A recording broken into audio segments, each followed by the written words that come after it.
माहेरचं नाव घेताच मुलींच्या चेहऱ्यावर जितका ग्लो असतो ना त्याला तर मेकअपचीही गरज पडत नाही.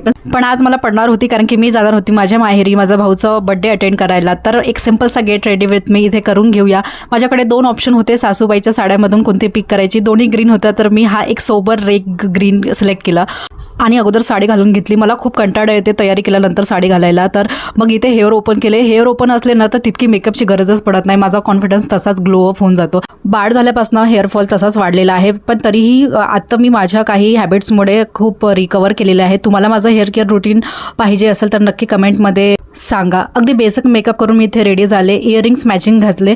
मी सहसा हेअर ओपन करणं टाळते कारण की विधानचे हात इतके चालतात आणि हातामध्ये तो माझे नुसते केस तोडत राहतो. तरी पण आज एक रिस्क घेऊन हेअर ओपन केले कारण की खरंच साडीवर हेअर ओपन खूप सुंदर वाटतात. पण घरी जाताच मी माझी हेअरस्टाईल चेंज झाली. ती हेअरस्टाईल आणि भावाचा बर्थडे सेलिब्रेशन नेक्स्ट पार्टमध्ये येणार आहे. Thank you for watching. Bye bye.